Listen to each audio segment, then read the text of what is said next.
Welcome to another exciting episode of Footnotes. Wouldn't it be amazing if I had just launched into the 1920s, man? On this episode, really, they should have when they made the series, they should have cut that bit out. It shouldn't have been like water, right? Because that's like serious and like spiritual and cool. But it looks awesome. No, it doesn't, Jacob. Yes, it does. There was the square rock and and then there's like no, but it didn't look cool because they weren't like moving their arms really like nicely. It was all like me. No, that's it was all like it looked one movement. Yeah, because they're earthbending masters. Because it was flash animation, Jacob. It was computer generated. Also, being a master doesn't mean that like your bending gets less cool. If anything, it becomes more complex and absurd. Like it shouldn't be, yeah. But they have more intense subtlety is not like a big thing in the Avatar universe. I don't remember. I'm pretty sure they did have some moves. Or whatever.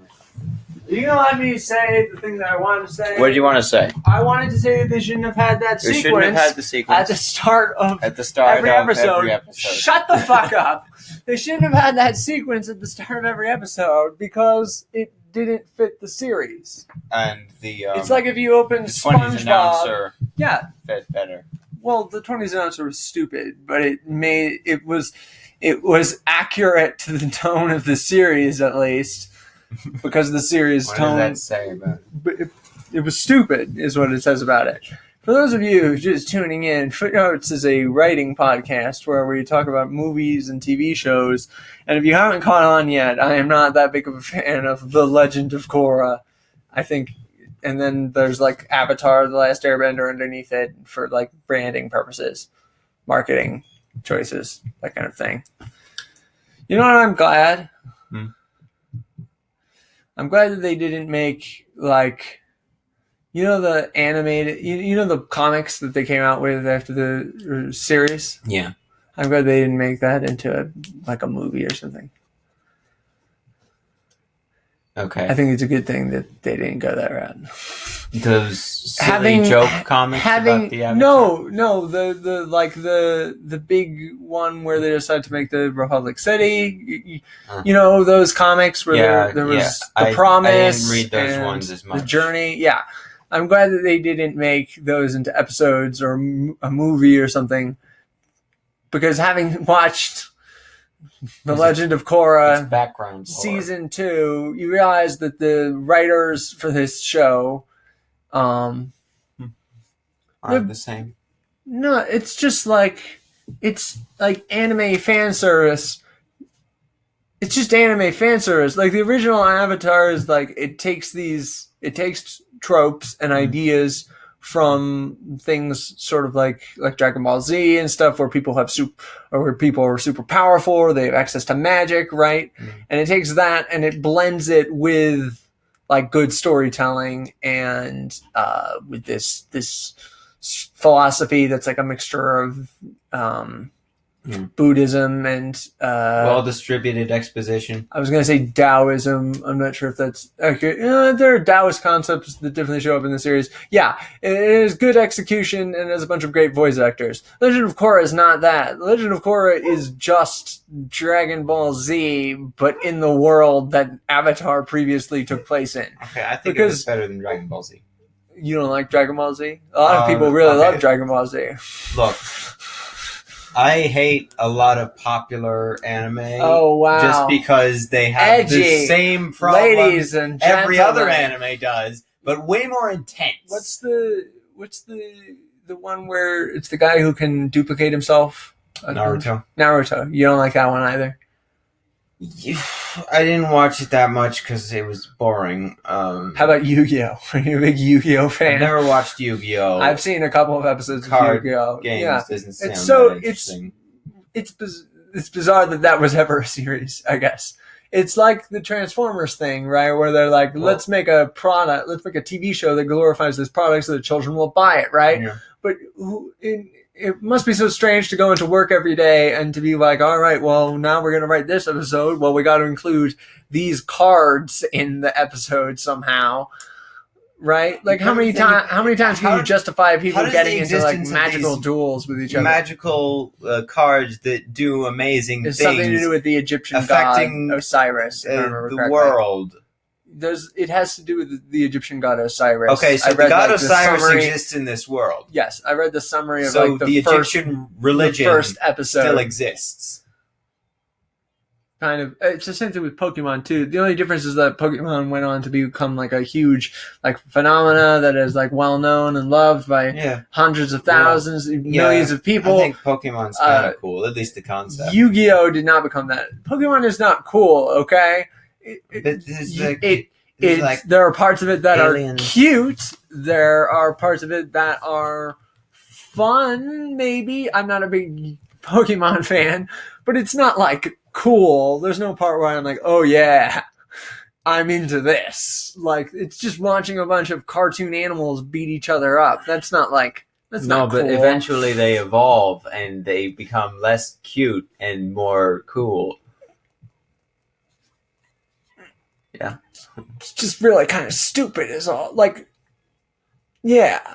No, I stand by my previous statement. Now, yeah, so Legend of Korra is not, it's not like emotionally or spiritually complex. Mm-hmm. I guess you could say it's emotionally complex. Some people would probably argue that because there are like ideologies that exist in the universe that are like contradicting one another. What but it's not Legend of Korra? Yeah, but the characters don't go through the same kinds of arcs that they did in Avatar, where it's like a person dealing with shame or guilt or abandonment and like coming to terms as their own person as an adult, right? There's not that in Legend of Korra. It's just a bunch of super powerful people beating each other up, which is why I compared it to Dragon Ball Z.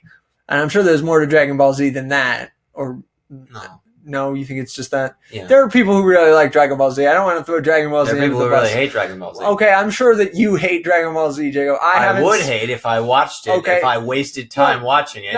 No, see, I'm not going to throw it under the bus. Having not watched I'll throw it under any bus. Having not watched enough episodes to justify that conclusion, all I can say is I think that's what went wrong with Legend of Korra, is you have giant energy people punching each other, and you have giant 1930s sci-fi horror movie robots marching through New York style cities going and she's controlling it with these the other spheres. Thing is steering spheres. I didn't even get that far in the series. After we stopped watching in season 3 because I think they took it off. They took it off the Nickelodeon website, right? So we weren't able to watch it for free. I'm pretty sure we were watching it on. No, Amazon. We watched it on the Nickelodeon streaming website. On Amazon. Okay, yeah, you watched the rest of it on Amazon, but originally we watched the first 2 seasons on the Nickelodeon streaming website, and I think they took it off at some point during the 3rd season. Those were the days, man. Just another great long when it was like Netflix and the Nickelodeon streaming website. Man, remember when we didn't have to worry if Netflix would shut down? Because other corporations are just gutting it constantly. Jacob, screw off, okay?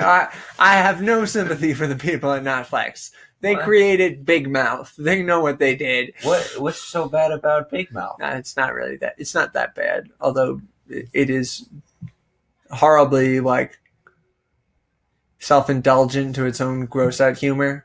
Yeah. I'll say about Big Mouth. It is emotionally stirring, but it's also a ripoff of Rick and Morty. So, and Rick and Morty isn't that good of a show either. I'm just burning all the bridges today. I hate Netflix. I hate Pokemon. Apparently, I hate Dragon Ball Z. I don't hate Dragon Ball Z. I haven't seen enough. I've seen enough Pokemon to know what I do and don't like about it. Yu-Gi-Oh? Yu-Gi-Oh! I think is a cool idea. I mean, it's like a nerdy, cool idea. It's not a good idea. I haven't seen. I saw one episode of Naruto, and it's the first one. Yeah, that was the same one I watched. It was very surreal, difficult to parse what was going on. He has like a demon in his head, doesn't he? A demon in his head? It's like fucked up. I think he was born from the guts of a snake. He was born from the guts of the snake. Yeah, that's the problem with Legend of Korra, is that it's just giant, super powerful people beating each other up. Mako never goes through an emotional. Mako? Mako. Yeah, Mako. See, I said it correctly the first time. You said Mako. Mako never goes through an emotionally complex arc like Zuko. Korra never goes through an emotionally complex arc like Aang. And Asumi, it's Asumi, right? That's her name? I've forgotten all their names. Asami. And Asami and Bolin never go through any emotional arcs, really. I mean, like, Asami gets betrayed by her dad, I guess, but that lasts all of one episode. So no, it was like half the first season. I don't want to say that the writers of Legend of Korra are like talentless hacks, because I think they have some understanding of like the basic structure of TV and stuff. Like they pull off some stuff that's like decent. But all in all, it was not. And apparently, a lot of people hate season 2 of Legend of Korra. Like specifically, fans of the series hate season 2 more than they hate other seasons of the series, which is weird. Shrek 3. Well, which is weird to me because the 4th season seems like the most awful, just from having watched like a few pieces of it. I'm like, this is absurd. This isn't going anywhere. No, this is basically The Empire Strikes Back. It's a metaphor for militaries over investing in super weapons. It's not a metaphor for anything, Jacob. And if it was a metaphor for the Cold War or something, then it wouldn't be one side building a giant robot. It'd be like an escalating series of conflicts between which again would have more stakes and be emotionally complex, because you would be dealing with multiple national identities and like issues about it, like national anxiety and territory disputes, that kind of thing. There would have political intrigue. There's none of that in Legend of Korra.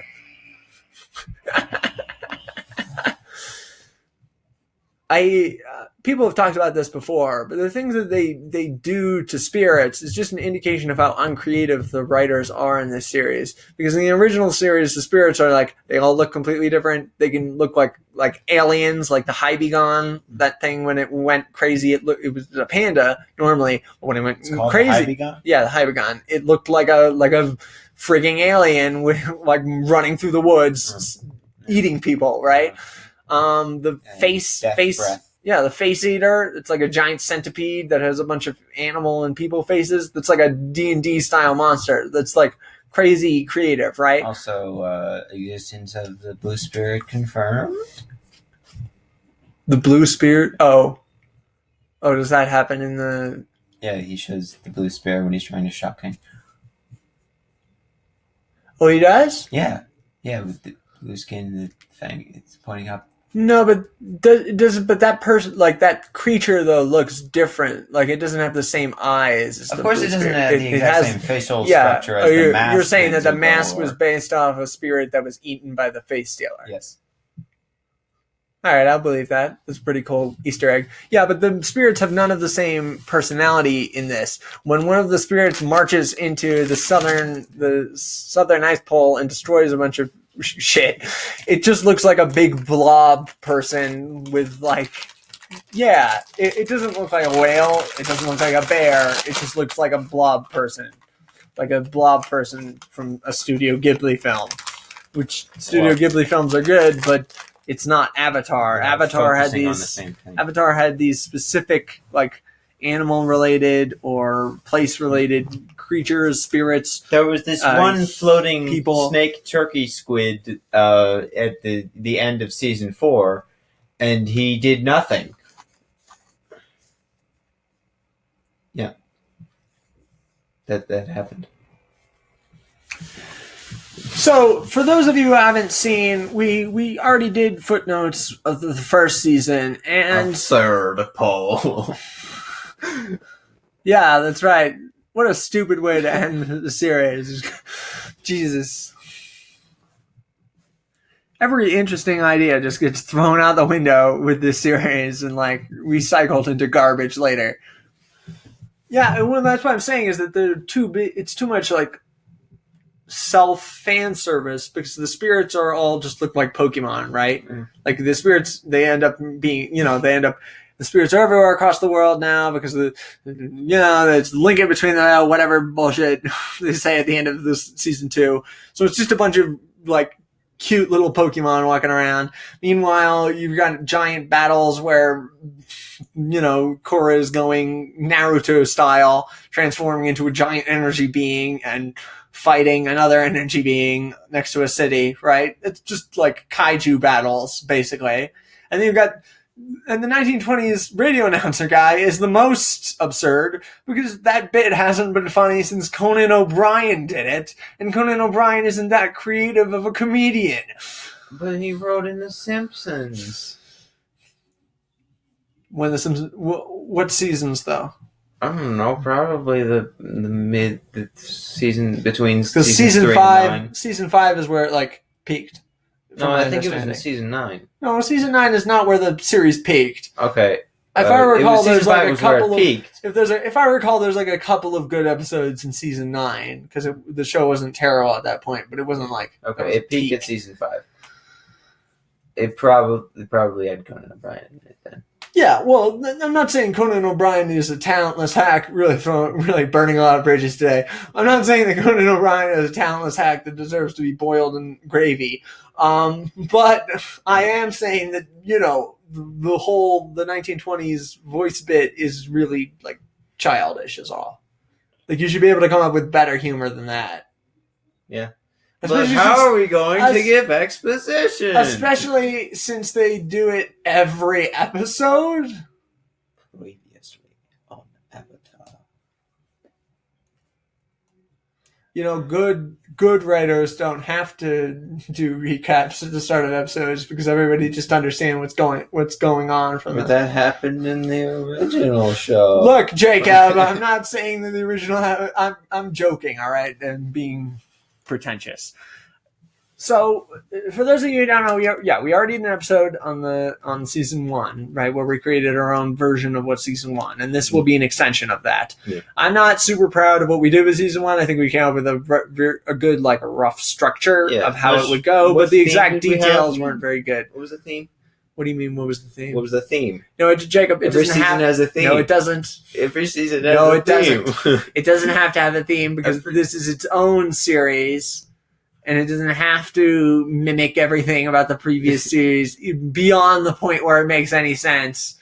But it needs a theme. Like, change is not a physical thing that people like can magically bend, Jacob. Neither is order, all right? Before the age of the Avatar, we bend not the elements around us, but the energy within ourselves. What a terrible, like, lore dump waste of an episode in this series, right? Where they're like, hey, that mysterious and mystical stuff we talked about in the previous season? Let's just show you that. Not in the previous season, in the previous series, right? Like the lion turtle is like, yes, like human beings used to bend like the chi energy inside of themselves. Isn't that an awesome idea? And then this season they're like, here you go. A bunch of people lived on top of a bunch of floating fucking turtle lion creatures, right? And the turtles gave them the bending ability. That's where the magic came from. It's like if in Harry Potter they found a book and they're like, oh, so that's how people became wizards. They were given power by the Griffins or some shit. That would be terrible. It would not be good. It would not make it better. I'm sure they do that as well. I'm sure J.K. Rowling has wrote, like, this is how people figured out how to use spells. I'm sure that's in, like, the Beadle and Barnum books or some garbage. Some extended universe garbage. It's the midichlorians. It's the midichlorians all over again. Because it's like, you guys love the magic, right? Yeah, well, let me show you why you love the magic. But at least they didn't explain like when midichlorians were invented. Or something. They weren't like, oh yeah, a bunch of aliens injected midichlorians into human beings, and it stuck with some people. But there aren't human beings in this universe. They're human being like aliens. Yeah, they're everybody right because it happened in the past, right? Previous universe. It's terrible. It's awful. I despise it. Also, the explanation of how the Avatar works is stupid too, because you can't just bring something like that in. Yeah. You can't just be like, oh yeah, and there's a spirit inside of the Avatar that's carrying the personalities on and on, right? Because if that's true, then why the fuck didn't they talk about it in the previous series? How come that never came up, huh? Because they didn't know. That's stupid. Yeah, but in this one, they don't like discover an ancient scroll that's knowledge that's been hindered for hundreds of years. Instead, the first Avatar is like, hey, Korra, I'm going to show you how all this works so that you know how important this is. Yeah, but no one else needed to know that. She needed to remember who she was.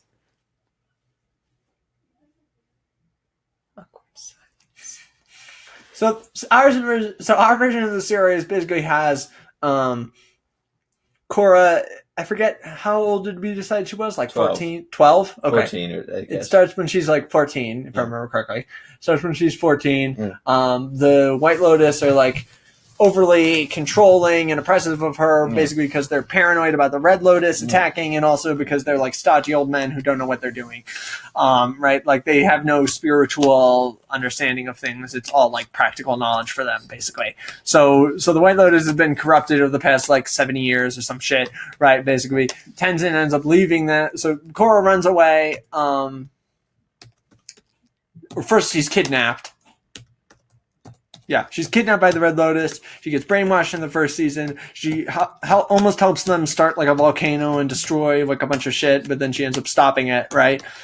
She, temporarily defeats the Red Lotus, escapes with her friends, Mako and Bolin, who are like orphans because their parents got murdered by the whale spirit that attacked the city to begin with. Again, you may want to go back to that episode of Footnotes. There's a lot that we'll be referencing there. But also, Korra has a friend named Akko, we said? Akko, if I remember correctly. Akko. You should write the name down so you don't forget it. Akko. I don't think it was Akko. Was it Akko? Was it Yakoma? Akoma? Oh my! We really should have remembered this. No, we shouldn't have. Akko is fine. Look it up. Go to your file. No, I can't. This is how it works. I don't have the videos on my phone. The document. No, you don't understand. That's on a separate Google account than the one that I have linked up to my phone. To keep like the information separate. I cannot go to that stuff because I don't have those accounts on my phone. I can't go to that information right now. Akko is fine. I'm pretty sure that's what her name was. Or it was either Akko or Yoko. It wasn't Yoko. I'm just thinking of Yoko Ono. It was not Yoko.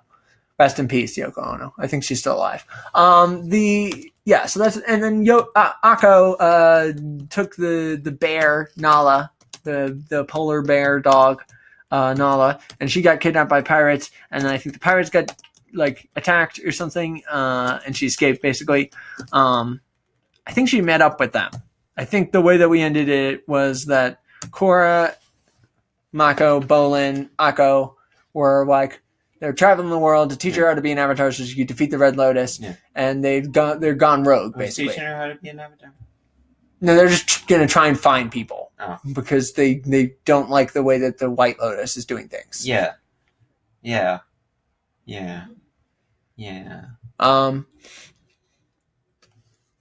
And then Tenzin abandoned the White Lotus to track them down. And then the Red Lotus guys are like regrouping because they've been horribly scarred and shit. Right? Like things were looking up for them, now they're looking really bad. So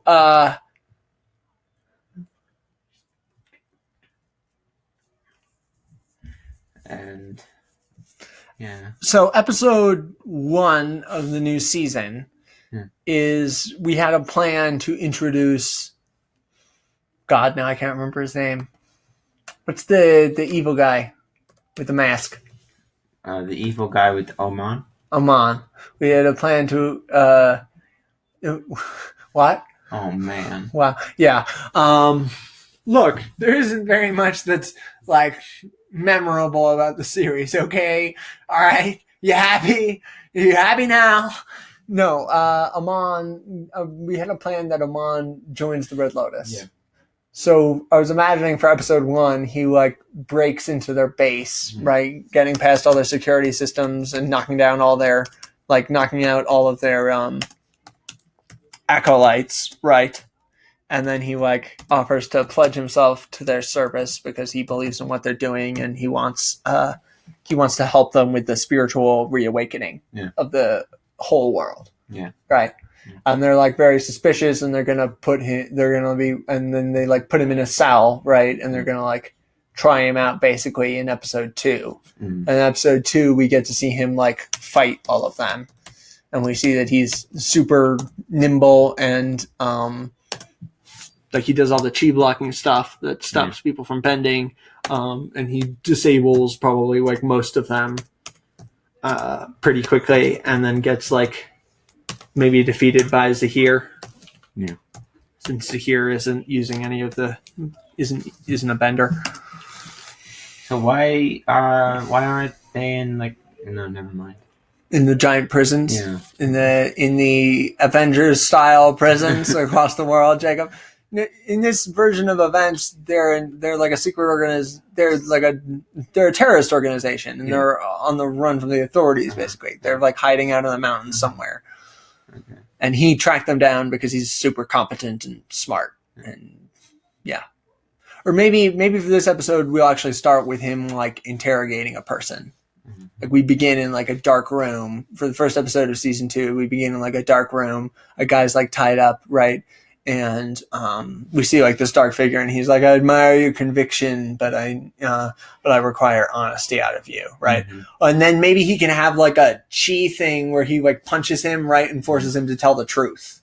Yeah, because he can do like mind bending shit like that. Yeah. So he like punches him like twice in the head and like once in the sternum, and the guy like convulses, and then he asks him a couple of questions. He asks him like, "What is your name?" And the guy says it like in a really like. Right, that kind of shit, right? And then he tells him where the Red Lotus is, and then he just calmly like unties him and lets him collapse on the ground, and then walks out. Yeah, awesome. The other thing is, okay, so Korra was going to be going around getting trained by folk, right? Yeah, folk. I was planning on her getting trained by. I was thinking there being like she learns firebending properly from like a lightning bender. First, she masters earthbending. Why does she have to do them in order? Because that's how it works. No, Jacob. We're not having the montage in our version. My of the series. grandmother told me that it goes water, earth, fire. We're not we don't have to do it that way. There's no reason to do it in one particular way, especially since this whole series is about like breaking tradition and dealing with tradition and spirituality. That's what it's about. That's what we'd established. The Red That's Lotus. That's what The Last Jedi was about. The Red Lotus are like ultra traditionalists. They're like they want to revert things to a traditionalist way of being, and Amon, he's like a super. He wants to destroy technology. Basically, he's a Luddite. He's the thing about Luddite. The Last Jedi is that Jacob, we don't have time to bash on The Last Jedi. All right.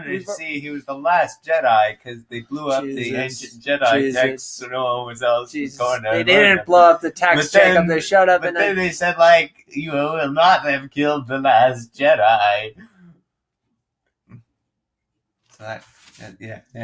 What the fuck was that about? This isn't even like, it's one thing to go off on a tangent where we're like, yeah, fuck you, Conan O'Brien, but now you're just like moaning about The Last Jedi for some reason.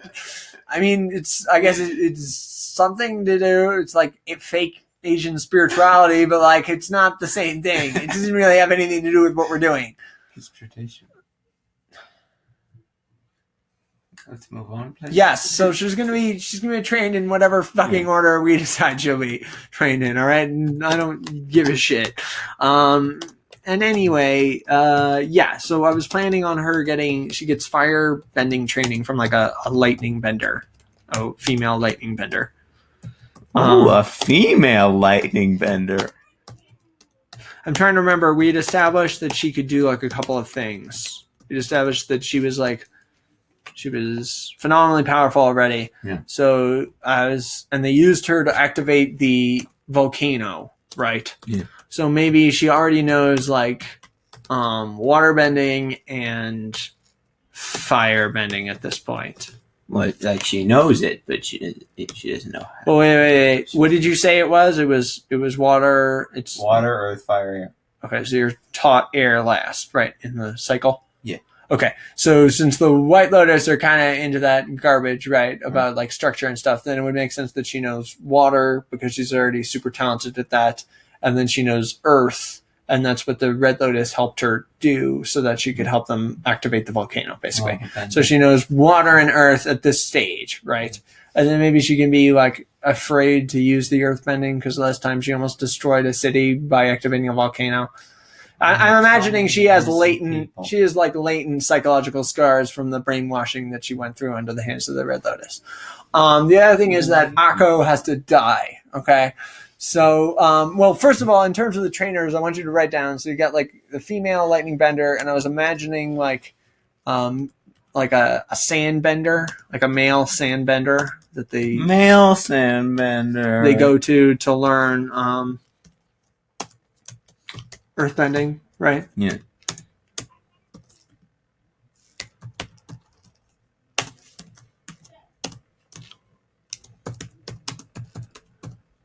And then maybe I was thinking that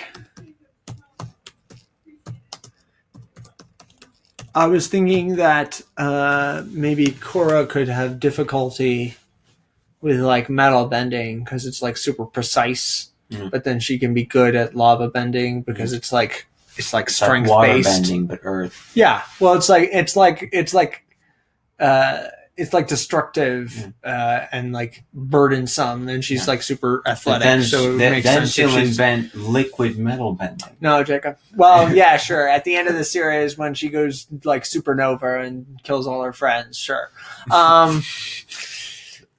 Spoilers. Yeah, no. So yeah, earthbending. She learns more earthbending from the sandbender guy, and then did we want her to learn all of the elements in this one season? Because I'm imagining they have like a climactic confrontation with the Red Lotus at the end of the second season, and the Red Lotus persists again, and then the third season. Because what I'm imagining is the second season ends with the Red Lotus murdering the Earth Queen, right? Yeah. Third season, we get like a bunch of civil war going on in the Earth Kingdom, and like the rise of what's her face?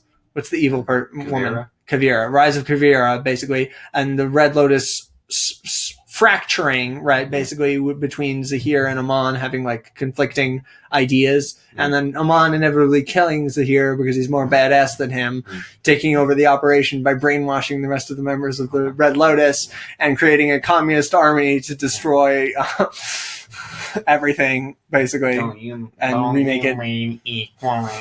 Yeah, they're Marxists, all right? They're Luddite Marxists that want to...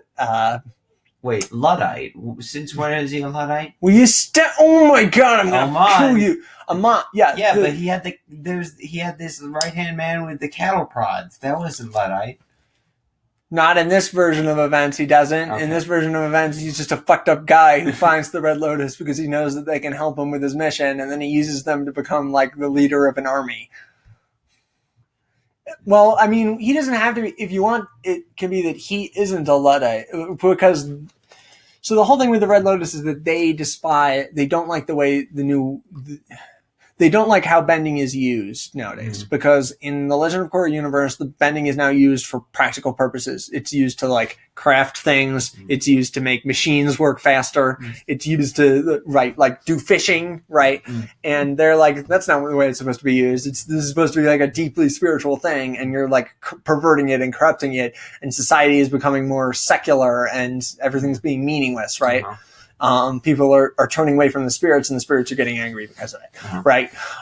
So that's their philosophy. What I was imagining is that Amon's philosophy is that basically, people who have bending are like they are in an advantageous position, right? And then also, but the way that they use bending is inherently like counterintuitive. The way that they use bending is not for like the social good, like the good of everybody in the group. It's not a collectivized way.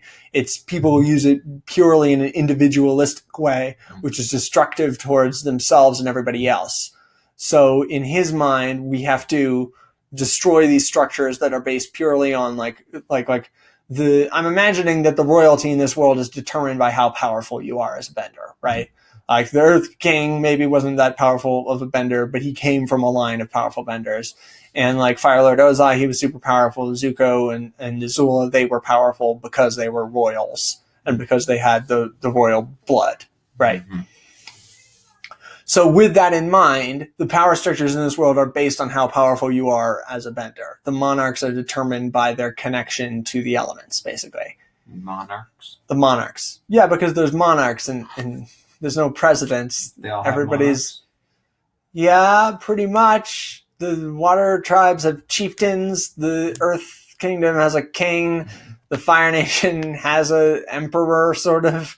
I mean, they might have a slightly different system at this point in history, but they still, like, all the money and power is amassed in these families that are specifically chosen, that are, they're regal because they come from powerful benders. Yeah. So he wants to destroy that and force and create like a state where everybody works for the common good and where people's talents are used. This down. I'm not great at this. We don't have to write down all of this as long as it's recorded in the thing. So, episode 1, is badass, but here is more badass. Male salamander teaches Earth. Well, it's not gonna be like, in episode 3 she learns firefighting, and in episode 5 she learns. No, that's just stupid. Also, why would you write that down? No, she's gonna die at the end of the season, alright? At the end. Okay, so how many episodes did we put in? I think it was like 12 or some shit. Episode 12. Last episode of the season. Jesus. Last episode of the. So if you want it to be, then it could be that Amon believes that like technology is the great equalizer between benders and non-benders, and he's going to use technology to help him destroy these structures, right? So he is a Luddite? Yes, and that can be part of the conflict between them. That he wants to use the technology to. He wants to demolish this materialistic world and replace it with a series of. And he's going to use technology to do it. Yeah. Right, and that goes. It's counterintuitive to what the Red Lotus stand for. But the Red Lotus are idiots who wouldn't be able to accomplish anything. They can destroy things, but they can't accomplish social change. Whereas Amon is a very intelligent person who people will believe in if he gives good speeches. So he's actually capable of creating social change. He's politically savvy versus them. They're just extremists. So they're incapable of running an organization of the size that he needs. Best episode of the season. Sure. Infiltration. Do you have something to say to that? Extremists are dumb. I mean, they are. Extremists are typically stupid people who are incapable of functioning in a normal society. So they have to they group together to just be destructive towards peace and happiness. But what? No, wrong. Yeah. I mean, extremists aren't capable of creating social change. I declare war on peace and happiness. But it's destructive to peace and happiness. Being a radical means you're willing to kill and die for your cause, which is destructive towards the. That isn't what radical means. Yes, it is. Being a radical means that you believe in something so strongly that you're willing to die for your cause. Otherwise, you're not really an extremist. That isn't how I would define it. If you believe strong people who I don't know why we're having this conversation now. I just believe that it means you're not willing to compromise to make some sort of middle there's a ground difference between people who have integrity and are not willing to compromise their ideals and people who are extremists. Extremists believe that only their ideas are right and that other ideas are basically like a sham created to manipulate the common population, and that current structures have to be destroyed for things to get better. Well, it always has to be changed. No, Jacob, extremism is stupid, and it's used by people it provides thought diversity. To justify the thought diversity. You can have there's plenty of thought diversity without people being idiots. But they make the smart ones look smarter. No, Jacob, we're not having this conversation right now, okay? I'm not explaining to you why extremism is bad. It just is, all right? If you know anything about if you're afraid of something violent happening to you or your family, then you understand that extremism is bad. Infiltration of Earth Palace. Mm-hmm. Earth Palace? Yeah. Akko is killed. Earth Kingdom Palace? Is Akko killed by Zahir or Aman? Because I was thinking if it's Zahir, then Korra can be on a revenge kick to kill Zahir, and then Aman kills Zahir before Korra gets a chance. For fun. Well, he kills him so that he can take over his organization because Why does he want to take over his organization? They're all idiots. No, they're not politically... They're powerful. They're not savvy. So they're not capable of creating. They couldn't lead a nation, basically. Yeah. But Aman can. He needs their power so that he can defeat all the people who stand in his way. But he doesn't want them to be in charge of the revolution that he's creating. Mm-hmm. And when Zahir becomes disruptive to the revolution that he's making, when Zahir starts to question him, the instant he questions him, he kills him, so that he doesn't have to worry about him stabbing him in the back. Okay. Right here. Akko is killed by Zahir. Why it's not, is it that way? What? Oman? No, it's Ammon. No, it's Oman. It's Amon. It isn't Amon. I'm looking it up. Yes, it is. I knew it. It's Aman. Ha!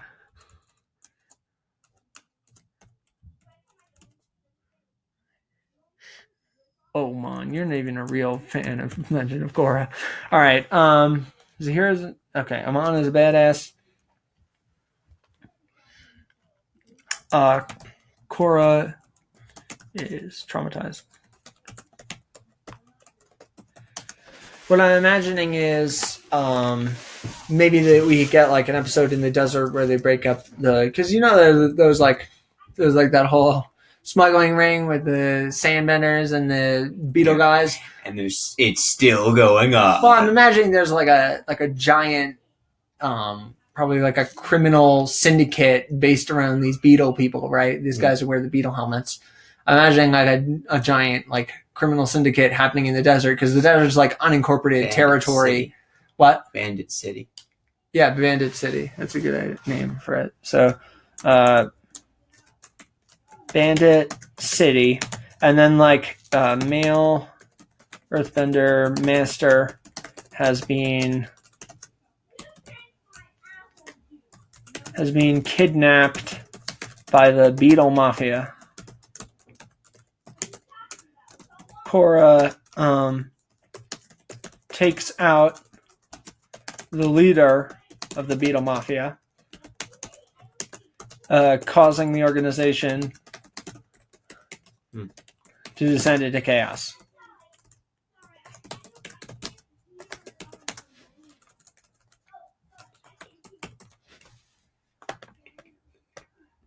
What else? And then, imagining,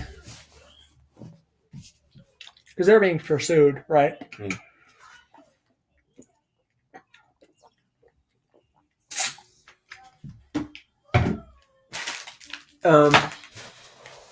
So that's sort of the arc around them meeting the Earthbender Master and her like developing those skills, right? Yeah. What do you think the arc surrounding the Lightning Bender should be?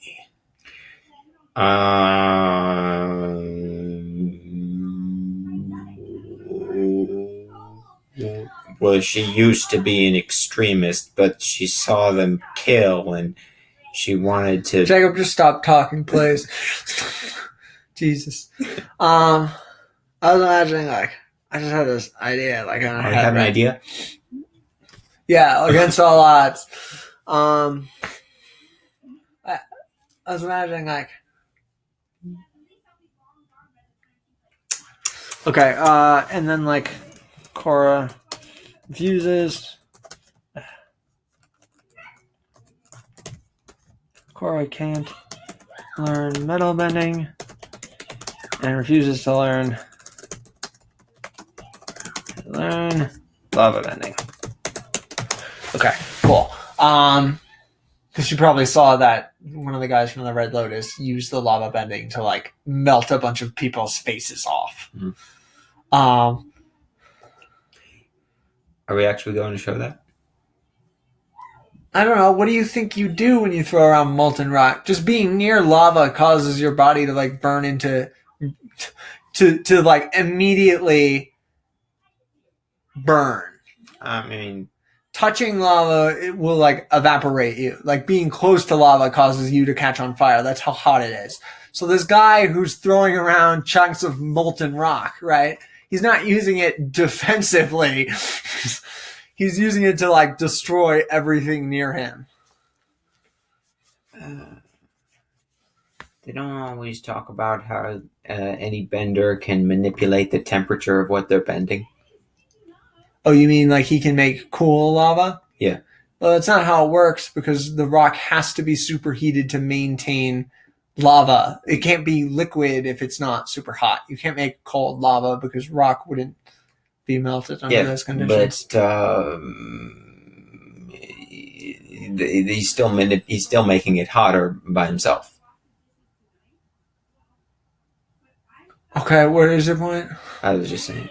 It was. I realized it a long time ago, and I wanted to point it out. Yeah, he's making it hotter. He's controlling the temperature of the thing that he's. It's like how waterbenders control the temperature to make steam or mist. Yeah, that's what I'm talking about. What were we going on about? The thing. Lightning bender. I had this image in my head of Korra and Akko kissing during a lightning storm, basically. Okay.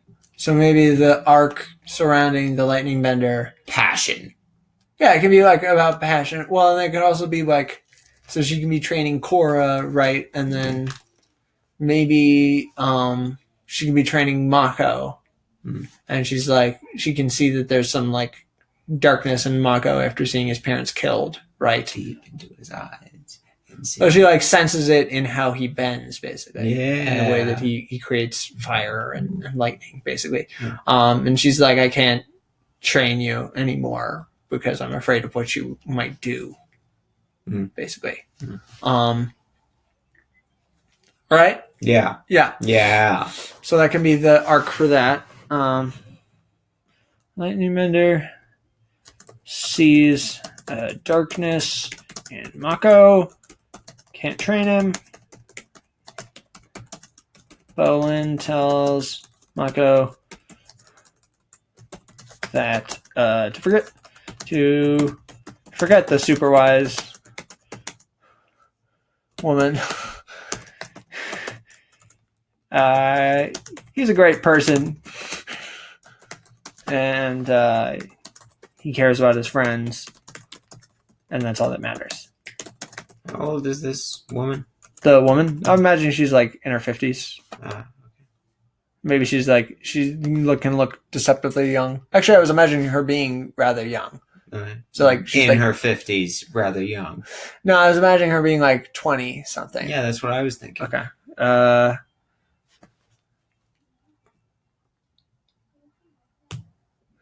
Korra's going to be trained in whatever we want her to be trained in. I didn't notice that until now. Young female lightning bender. So do you think that let's just get rid of these episode things because we're not making it that detailed. We just need to sit down. Like these are some of the stuff that happens in the season.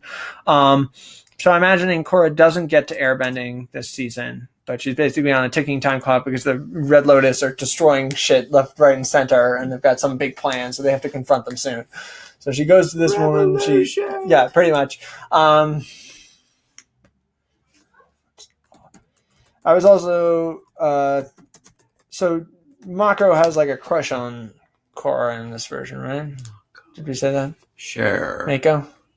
Does he see you like Korra and Ako kissing in like a lightning storm and get all pissed or or sad? Probably sad is more likely. Does that happen? Does that create like a rift? And if so, do they meet the Earthbender first and then go to the Lightning Bender, or the reverse? What comes first in order of the season? Because I want to what's the progression up until the final battle? If we're getting rid of the order tradition thing, then it should be the Firebender first. Okay. All right, that's cool. It's as a slap in the face to the traditionalists out there. You should also have while they're in the desert, maybe they can do they can have another encounter with a spirit. Yeah, a sand spirit. Like a sand spirit. Yeah, like a sandstorm. Like a fox. I was imagining a spirit that comes like a sandstorm descends on a town. The spirit comes in and then takes a person away into the sandstorm, right? And then maybe and they play the didgeridoo as it's happening.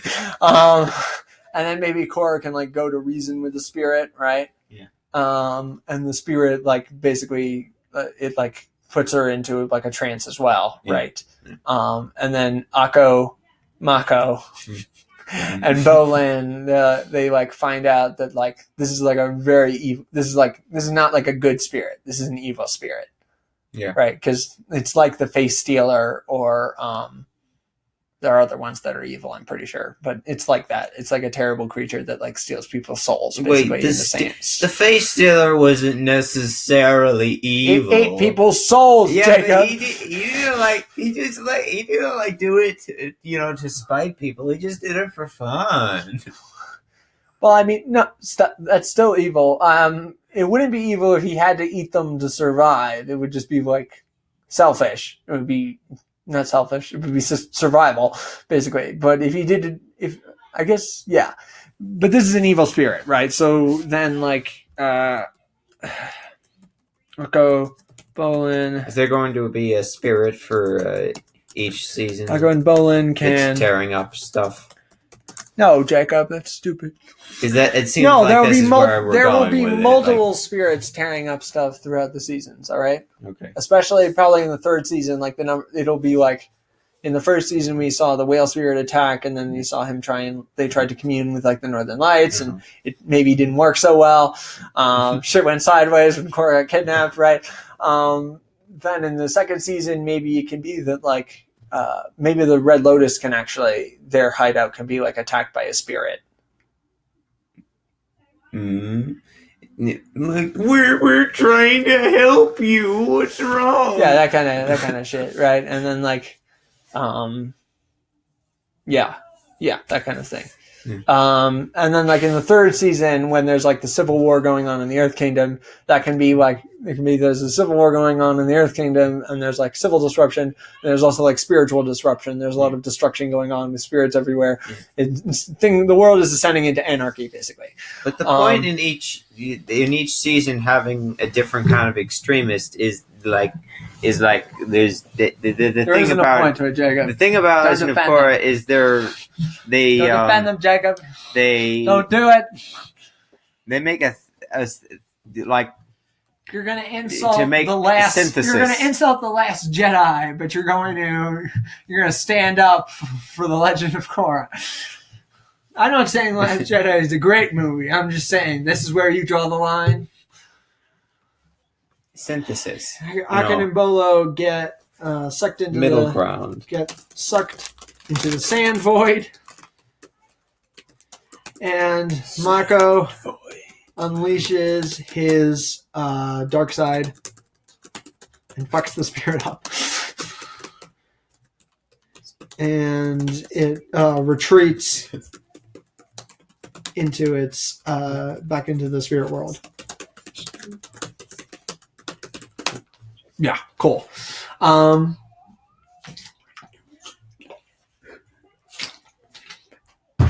What else? Tenzin. Does Tenzin catch up with them this season? I'm imagining yes. Maybe he catches up with them. Tenzin. Oh my god. I remember more about the series than you do. It's spelled Oman, not Amon. Jesus. Tenzin. The J.K. Simmons, Jacob. The airbender. The J.K. Simmons part didn't quite help. Yes, I remember. J.K. Simmons.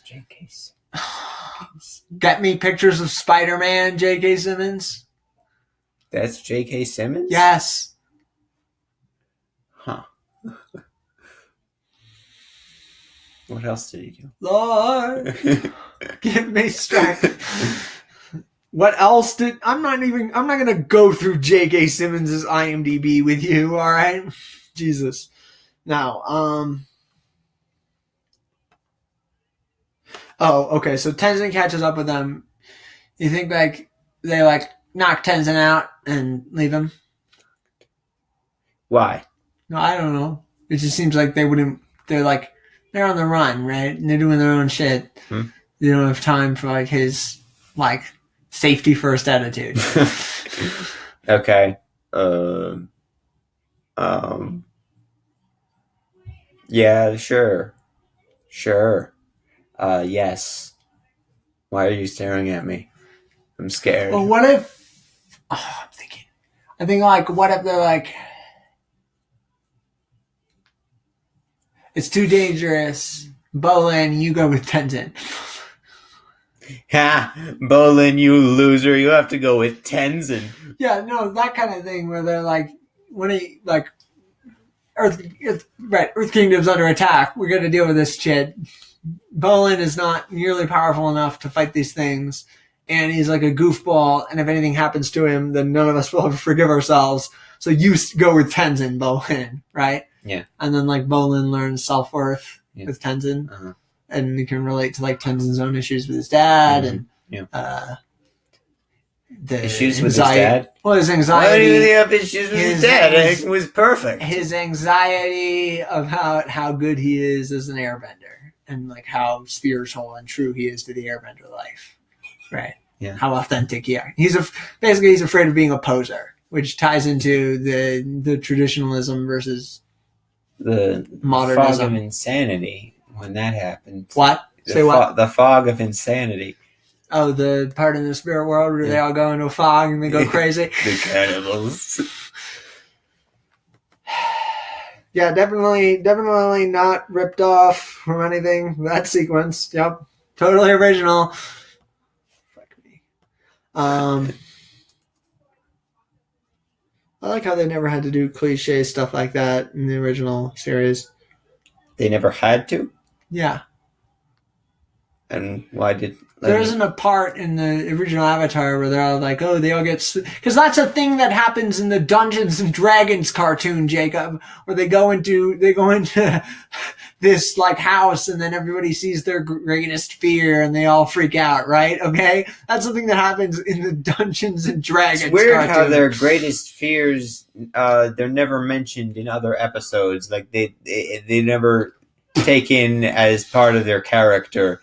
Like, it's weird that nobody in the Dungeons and Dragons cartoon... Oh no, my worst fear, losing my classes. Yeah, it's weird that nobody in the Dungeons and Dragons cartoon is like an actual class from Dungeons and Dragons. There's like one of them is like the shield carrier and the acrobat, right? There isn't like the cleric and the rogue and the wizard. They're just people who carry around various weapons. What a terrible show. What an abysmal waste of time. No, I think it had some redeeming qualities. It was a terrible, and Legend of Korra did the same shit as the Dungeons and Dragons animated series. Jesus. All right, so Bolin, you go with You go with Tenzin. Right? Yeah. Tenzin. Don't worry, learns- Bolin. We're going to have some nice adventures together.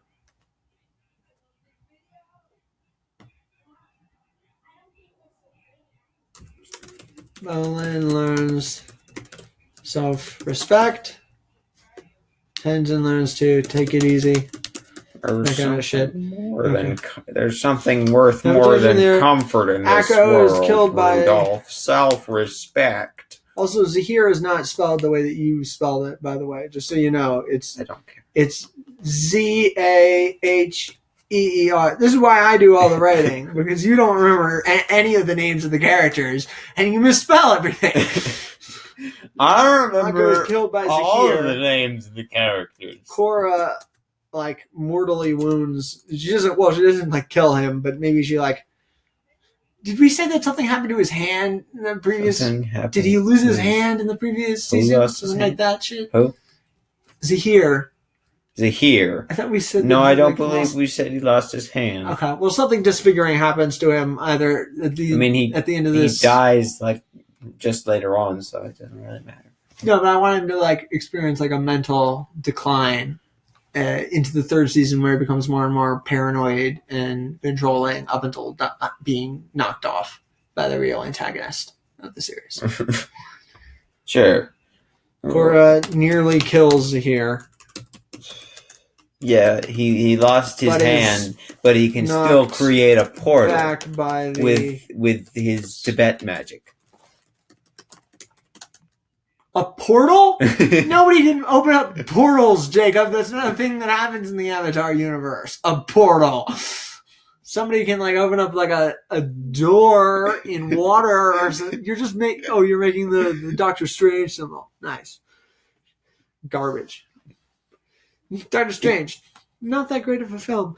Korra nearly kills Zahir, but is knocked back by construction bender, by the combustion bender. That would be cool, though.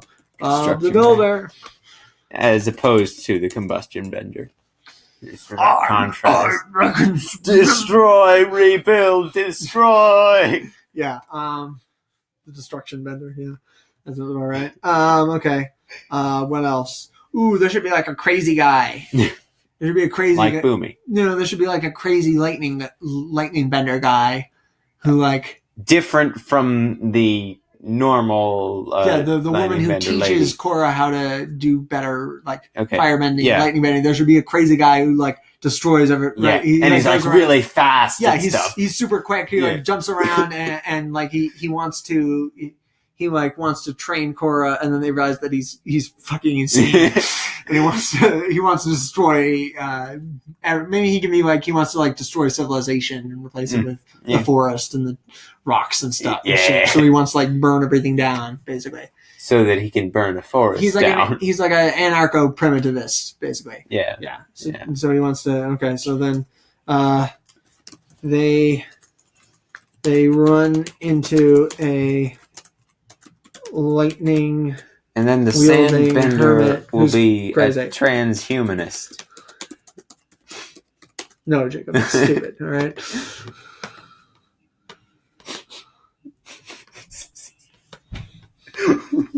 All right. I think we've got. Yeah, I think this is decent. We have one more thing.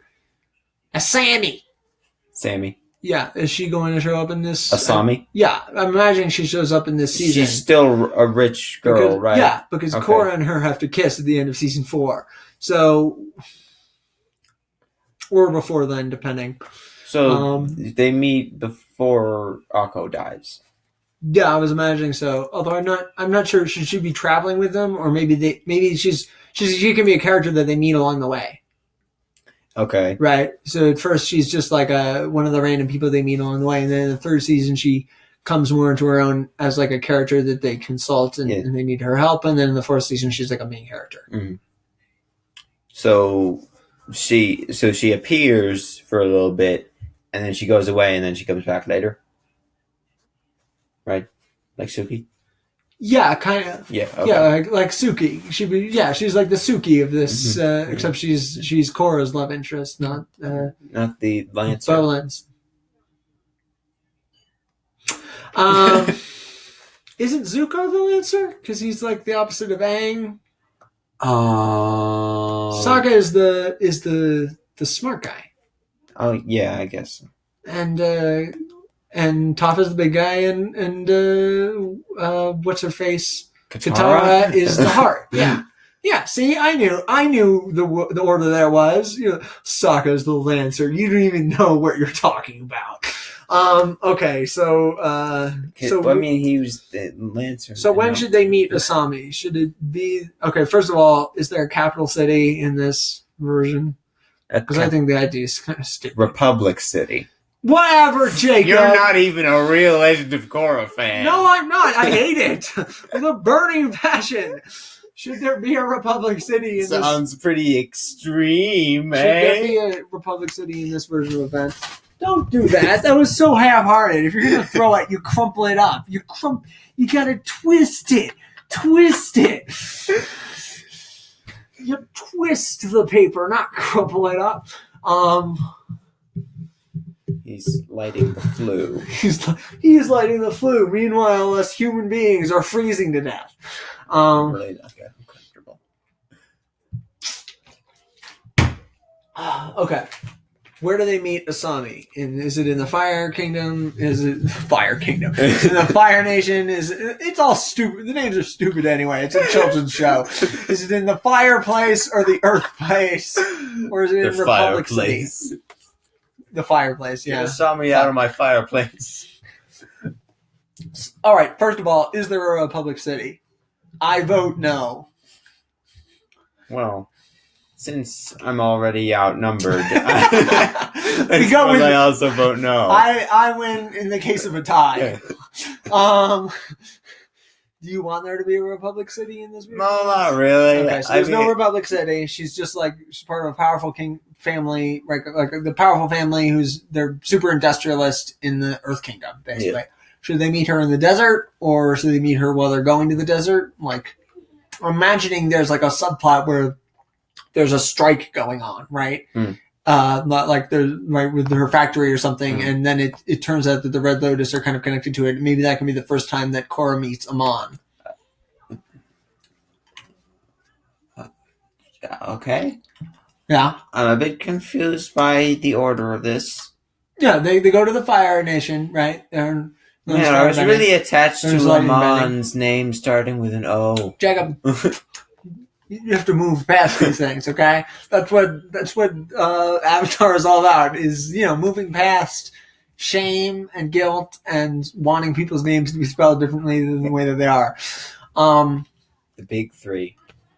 No, I'm imagining they go to this, there's this big factory, there's a strike going on, it turns out the strike is connected to the Red Lotus, and then Amon shows up. They fight. It shows that Amon is way more powerful than Korra, right? Yeah. But then the sandstorm happens.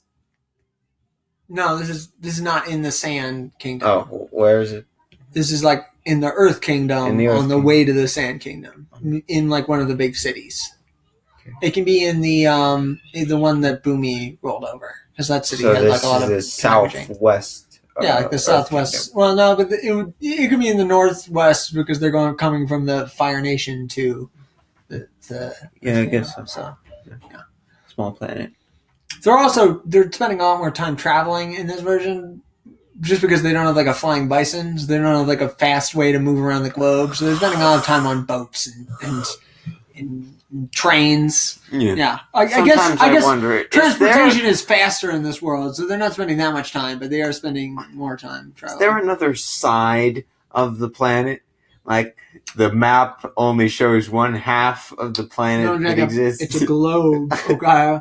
It's wrapped around in a globular. That's why the thing. If you, yeah. Because it's a globe. There's much going on. It's a globe on the planet. There's a lot of things going on. How dare you? There's the island, the one continent, and the two poles. That's it. No, there isn't. There's also the air temples. Yeah, in random places. There's 4 air temples, and they're all tiny islands. Yeah. There's a bunch of tiny islands all over the place. You got your own archipelago. Plus, like, there's plenty of stuff. I'm sure there's more stuff in the southern and northern water kingdoms. You just don't get to see them. So, they meet Asami when they find Amon recruiting people for his revolution. Amon defeats Korra easily because I imagine Korra beat the. Wait, I'm pretty sure most of them aren't on islands. Jacob? It doesn't matter, okay? So just stop talking. The Amon defeats Korra because I imagine Korra defeated when she like turned against them. She defeated the Red Lotus pretty easily because she's like a powerhouse. Yeah. But when she fights Amon, who's like super quick and clever and like just dodges every attack. Yeah. But then the crazy guy comes in and electrocutes him on. No, I was imagining Asami like activates like a crane or something and smashes Amon with a crate. Sure. Yeah, that's better. I guess. Yeah. Okay. Defeats Korra, but and then he's is thrown through a wall. Yeah, and he's in intense care for months, as he normally would be after being smashed by. And he limps away.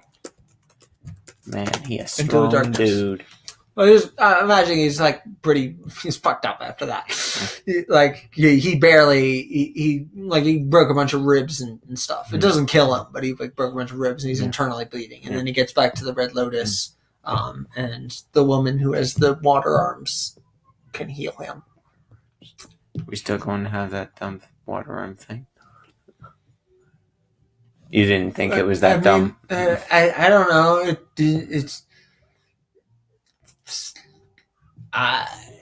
It doesn't really matter to me. Do you want it to be? I mean, it doesn't have to be, but we have to go up with something. No, but how did she lose her arms, though? I think she was either born without arms. I think she says, actually, in the series, she says, like, she was born without arms. Because I think Bolin is like, so how did you lose your arms when they're, like, tied up, right? Mm-hmm. And she's like, I was born without arms or some shit. And then she's like, and then he's like, the two of you have, like, a long romance. And she looks at, like, the Earthbender guy and they laugh. I'm pretty sure that's how that scene goes down, but I could be misremembering it.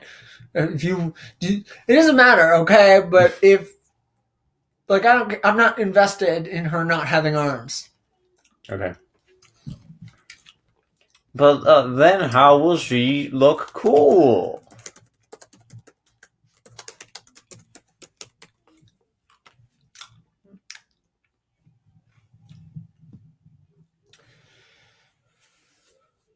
Stodgy?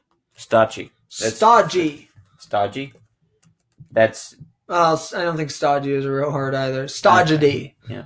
Well, then, crotchety?